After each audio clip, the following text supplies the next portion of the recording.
बिस्मिल्लाहिर्रहमानिर्रहीम। अस्सलाम वालेकुम क्लास। आज का हमारा टॉपिक है general behaviour of alkali metals. Alkali metals में हमारे पास फर्स्ट ए ग्रुप जो है वो अल्कली मेटल्स हैं, that is lithium, sodium, potassium, rubidium, caesium and francium. Metals को हम जनरली ये कहते हैं कि they act as good reducing agents, और यही स्टेटमेंट जो है वो ट्रू है for alkali metals. We say that they are strong reducing agents.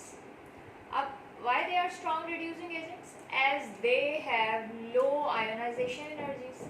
अब देखें, एक एलिमेंट कब रिड्यूसिंग एजेंट के तौर पर काम करेगा? जब वो रेडिली इलेक्ट्रॉन्स दे सकता है। तो अल्कली मेटल्स के लिए ये बहुत ईजी है, ये इनकी आयनाइजेशन एनर्जीज जो हैं वो लो हैं, जिसकी वजह से इनके लिए इलेक्ट्रॉन देना आसान है। So they can act as strong reducing agents.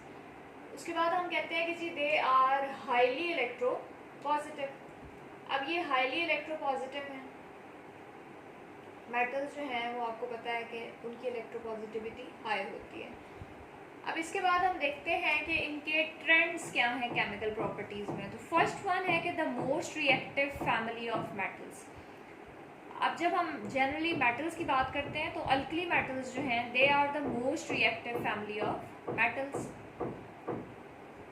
और रीज़न अगेन क्या आ जाती है? Low ionisation energies. अब देखें रिएक्शंस में क्या होता है, बेसिकली केमिकल रिएक्शंस में इलेक्ट्रॉन देने का और लेने का काम होता है। तो अब अगर कोई स्पीशी रेडिली इलेक्ट्रॉन दे सकती है तो ऑफ कोर्स उसकी रिएक्टिविटी भी क्या होगी? ज़्यादा। सेकेंड पॉइंट क्या है कि दे show +1 oxidation state. Alkali metals जो है वो एक इलेक्ट्रॉन बड़ी आसानी से दे देती हैं, और यही वजह है कि फिर इनकी ऑक्सीडेशन स्टेट क्या होगी? 1। और +1 क्यों है? Because they are giving electrons. Very high second ionisation energy ruled out oxidation state more than +1। अब इनकी फर्स्ट आयनाइजेशन एनर्जी और सेकेंड आयनाइजेशन एनर्जी में बहुत बड़ा डिफरेंस आता है। और याद रखें कि जब भी पहली और दूसरी आयनाइजेशन एनर्जीज के दरमियान बहुत बड़ा डिफरेंस हो तो वो इस चीज़ को इंडिकेट कर रहा होता है कि उस एलिमेंट के लिए सेकेंड आयोनाइजेशन जो है वो बहुत डिफ़िकल्ट है। यही वजह है कि इनकी अल्कली मेटल्स की जो सेकेंड आयोनाइजेशन एनर्जीज हैं वो रूल्ड आउट कर देती हैं इनकी ऑक्सीडेशन स्टेट मोर देन +1, यानी हमें सोडियम कभी भी +2 में नहीं मिलेगा। उसके बाद थर्ड पॉइंट जो है that is very important, that is lattice energies of the salt. अब मेटल्स की बात हो रही है तो ऑफकोर्स ये जो हैं मेटल और नॉन मेटल मिलकर क्या बनाती हैं? सॉल्ट्स। तो cations of alkali metals have low charge. देखें +1 चार्ज है इनका, high radii, then the radius of any cation from the same period. अगर हम इन्हीं कोई भी मेटल ले लें, सोडियम ले लें और उसी पीरियड की कोई और मेटल ले लें, तो इनके रेडियाई जो हैं वो ज़्यादा हैं। इसी वजह से क्या होता है जी, lattice energies of their salts are relatively low. तो रिलेटिवली इनकी जो लैटिस एनर्जीज होंगी वो लो होती हैं बाकी मेटल्स के मुकाबले में। और जब लैटिस एनर्जीज लो होंगी तो ऑफ कोर्स इनकी जो डिसोल्यूशन है, डिसोल्यूशन का मतलब है कि वाटर में ये कैसे डिजॉल्व हो रही है, इनकी डिसोल्यूशन क्या हो जाएगी? Easy. Most of the simple salts of alkali metals are water soluble. ठीक है, इनके सॉल्ट्स जो हैं वो वाटर में डिजॉल्व हो जाते हैं and dissociated into ions in water. और वाटर में जाके वो क्या बना देते हैं? आयंस बना देते हैं। जिस तरह से सोडियम क्लोराइड ले लें आप, तो वो क्या बनाएगा? सोडियम और क्लोराइड आयन। हाइड्रोक्साइड्स की अगर हम बात करें तो they are among strongest bases. Hydroxide alkali metals के जो हैं वो स्ट्रॉन्गेस्ट बेसिस में कंसिडर होते हैं। उसके बाद जी एक फोर्थ पॉइंट जो है that is very important, that is reaction with oxygen. They react with oxygen, oxygen के साथ रिएक्ट करते हैं and surface is tarnished due to oxide formation. अब ये वर्ड टार्निश जो है इसका क्या मतलब है? टार्निश का मतलब है कि उनकी जो सरफेस है उसकी मेटल्स जो होती हैं, देखिए उनकी शाइनी सरफेसेस होती हैं when they are freshly cut. तो क्या होगा कि जब उस वक्त तक वो शाइनी सरफेस होगी जब तक कि कोई रिएक्शन नहीं हुआ, लेकिन जैसे ही हम इन अल्कली मेटल्स की बात करते हैं कि जब ये ऑक्सीजन के साथ इंटरेक्ट करती हैं तो इनकी सर्फेसेस टार्निश हो जाती हैं। मतलब एक तरह का आप समझ लें कि उनकी शाइन ख़त्म हो जाती है। ये किस चीज़ की इंडिकेशन होती है? कि वहाँ पे क्या हो चुका है? Chemical reaction. और जब ऑक्सीजन की बात हम कर रहे हैं तो वहाँ पे बेसिकली क्या होगा? Oxide formation. ये देखिए मैंने रिएक्शन मेंशन किया है कि लिथियम रिएक्ट करता है ऑक्सीजन के साथ और क्या बना देता है लिथियम ऑक्साइड। वाइट सॉलिड होता है। Lithium burns in air to form normal oxide. Another very important thing कि लिथियम जो है वो सिर्फ नॉर्मल ऑक्साइड बना सकता है ऑक्सीजन के साथ रिएक्शन पे। ये पॉइंट आप ऑलरेडी नॉर्मलिस्ट बिहेवियर ऑफ लिथियम में पढ़ चुके हैं कि लिथियम जो है वो सिर्फ नॉर्मल ऑक्साइड बनाता है, जबकि बाकी अल्कली मेटल्स की हम बात करते हैं तो वो सुपर और पर ऑक्साइड्स भी बनाती हैं। The exposed metals are oxidised immediately by oxygen in air and in the presence of moisture. यानी मेटल अगर ज़रा सी भी एक्सपोज होगी, अल्कली मेटल्स की हम बात कर रहे हैं स्टूडेंट्स, तो फौरी तौर पे वो ऑक्सीडाइज हो जाती हैं, ऑक्सीजन के साथ रिएक्शन कर देती हैं जो एयर में मौजूद होती है, और एयर में आपको पता है मॉइस्चर भी होता है, तो वहाँ पे फौरन केमिकल रिएक्शन स्टार्ट हो जाएगा।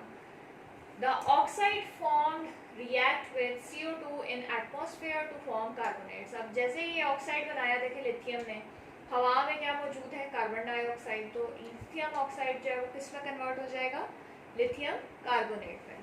ये तो बात हो रही थी लिथियम की। अब हम स्टूडेंट्स देखते हैं कि हमने कहा कि लिथियम सिर्फ नॉर्मल ऑक्साइड बनाता है, जबकि जो बाकी अल्कली मेटल्स हैं वो पर ऑक्साइड, सुपर ऑक्साइड्स भी बना सकते हैं। सोडियम को ले लेते हैं हम। सोडियम जो है उसने भी नॉर्मल ऑक्साइड फॉर्म करने की टेंडेंसी है, लेकिन कंडीशन क्या है, लिमिटेड सप्लाई ऑफ ऑक्सीजन। अगर ऑक्सीजन की लिमिटेड सप्लाई होगी तो सोडियम क्या बनाएगा, normal oxide, that is Na2O। उसके बाद देखें अगर ऑक्सीजन एक्सेस में होगी तो वहाँ पे क्या बनेगा, Na+O2 Na2O2, पेल येलो पर ऑक्साइड बनेगा। Potassium, rubidium and caesium form super oxides. Orange yellow colour के होते हैं ये सुपर ऑक्साइड्स विद ऑक्सीजन। ये देखें पोटेशियम प्लस ऑक्सीजन, KO2 बना रहा है ये, यानी super oxide. Caesium explodes spontaneously when it is in contact with oxygen.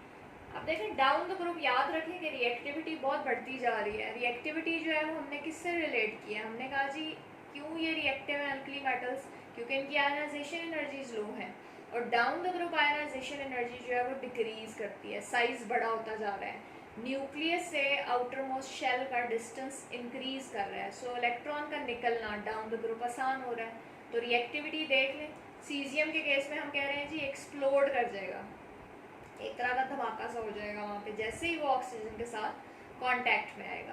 तो ये किस चीज़ को इंडिकेट कर रहा है, सीजियम की हाई रिएक्टिविटी को।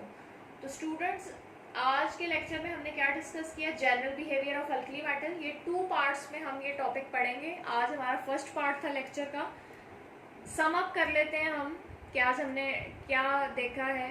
हमने बेसिकली देखा कि अल्कली मेटल्स का जनरल बिहेवियर क्या है, they are strong reducing agents, और रिड्यूसिंग एजेंट होने के लिए उस एलिमेंट की आयनाइजेशन एनर्जी कैसी होनी चाहिए, लो। इलेक्ट्रोपॉजिटिविटी की बात करें तो अल्कली मेटल्स की इलेक्ट्रोपॉजिटिविटीज़ हाई हैं। उसके बाद हमने ट्रेंड्स देखे केमिकल प्रॉपर्टीज़ में। 4 पॉइंट्स आज हमने डिस्कस किए हैं। सबसे पहले हमने कहा कि जी रिएक्टिव फैमिली है, रीज़न अगेन क्या आ गई, लो आयनाइजेशन एनर्जी। फिर हमने ऑक्सीडेशन स्टेट डिस्कस की। Then another very important point, lattice energies of the salts. Lattice energy में आपने क्या बात याद रखनी है कि ऐसा सॉल्ट जिसकी लैटिस एनर्जी कम होगी वो वाटर में बासानी डिजॉल्व हो जाएगा।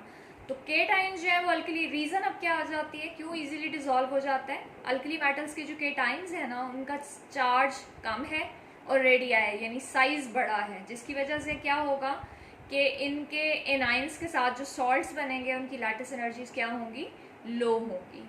वाटर में ये डिसोसिएट हो जाते हैं जैसे इन सॉल्ट्स को डिज़ोल्व किया जाता है। उसके बाद अगर हम एक एग्जांपल ले लें हम सॉल्ट की, जैसे सोडियम हाइड्रोक्साइड ले लें या और हाइड्रोक्साइड्स ले लें, KOH ले लें, तो हम कहते हैं कि इनके जो हाइड्रोक्साइड्स हैं they are among strongest bases. उसके बाद जी 4th पॉइंट में हमने ऑक्सीजन के साथ रिएक्शन देखा। उसमें आपको जो मेन बात याद रखनी है वो ये याद रखना है कि लिथियम सिर्फ नॉर्मल ऑक्साइड बनाता है और बाकी मेंबर्स पर और सुपर ऑक्साइड्स भी बना सकते हैं। और उसमें हमने रिएक्शन दे दिया लिथियम का ऑक्सीजन के साथ, क्या बनता है, लिथियम ऑक्साइड, और वही लिथियम ऑक्साइड हवा में जो कार्बन डाइऑक्साइड है उसके साथ रिएक्ट करके कार्बोनेट बना देता है। सोडियम के केस में हमने कहा कि जी लिमिटेड सप्लाई में उसने नॉर्मल ऑक्साइड बनाया और एक्सेस ऑक्सीजन में वो क्या बनाता है, पर ऑक्साइड। पोटेशियम, रुबीडियम और सीजियम जो है वो सुपर ऑक्साइड्स बनाते हैं। और सीजियम के केस में हमने कहा कि जी ये एक्सप्लोड कर जाती है जब कांटेक्ट में होती है ऑक्सीजन के. So that's all about today's lecture.